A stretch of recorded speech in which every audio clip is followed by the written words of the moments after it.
స్తోత్రం ఎస్కే ప్రియమైన మిట్లారా క్రీస్తునందరికి సమాధానం కలుగును గాక ఆమేన్.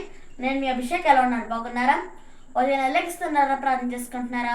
వాక్యం ధ్యానించుకుని నడుచున్నాను. ఒకవేళ ఇంకా ఎవరన్నా ప్రార్థన చేసుకోకపోతే ఉన్న పాటను మోకరించి ప్రార్థన చేసుకుని వాక్యం ధ్యానించుకోవాలని తెలియజేస్తున్నాను మిట్లారా. తద్వారా దేవుడు మీతో మాట్లాడడం ఆశ్రయించి మిమ్మల్ని విశ్వాసతలను ఆత్మీయతలను మరింత బలపరుస్తారని తెలియజేస్తూ ప్రతిదినము దేవుని వాగ్దానం అనే ఆత్మీయ చక్కటి కార్యక్రమంలో వాగ్దానం చదువుతున్నాను. ఆయన మాటలను నీ హృదయంలో ఉంచుకొనుము. యోబు 22:22 కనుక దేవుని బిడ్డలారా, వాగ్దానం బట్టి నేను తెలుసుకోవాలంటే ఈ దినానికి ఒక ప్రశ్న. మరి మీరు దేవుని చెప్పిన మాటలను, దేవుడు ఇచ్చిన ఆజ్ఞలను, విధులను, కట్టడలను మీరు హృదయంలో ఉంచుకుంటున్నారా? మరి ఇక్కడ దేవుని వాక్యం సెలవుస్తుందంట, ఆయన మాటలను నీ హృదయంలో ఉంచుకొను.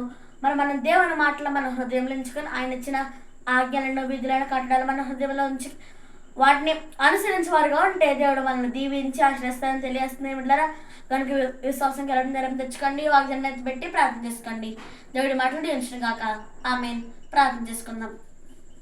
స్తోత్రం వేస్తే ప్రతిదినము దేవుని వాగ్దానం ఈ ఆత్మీయ చక్కటి కార్యక్రమానికి ఇచ్చారు. మీకు వందనాలు. మీరు మాకు ఇస్తున్న వాగ్దానం ఆయన మాటలను నీ హృదయంలో ఉంచుకోము. ఈ వాగ్దానం అందరి జీవితంలో నెరవేర్చిన ఎవరైనా రోగులను బంధువులు స్వస్థపరిచిన ఇది ఎవరైతే పుట్టినరోజులు పిల్లలు జరిపించుకుంటున్నారో వారిని ఆశ్రయించండి.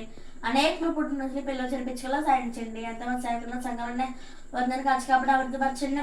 మా భారతదేశానికి రక్షణ తెచ్చండి. ఎటువంటి అల్లాలు జరగకుండా సాధించండి.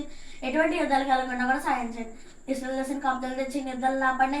యెరూషలేము పట్టణానికి కాపుదలు తెచ్చండి. ఇస్తున్నాం తండ్రి ఆమేన్. కనుక దేవుని బిడ్డలారా, వాగ్దానం మీరు పొందుకున్నారు కనుక లైక్ చేయండి, షేర్ చేయండి, సబ్స్క్రైబ్ చేసుకోండి, మంచి మంచి కామెంట్స్ పెట్టండి. దేవుడు మిమ్మల్ని దీవించును గాక ఆమేన్.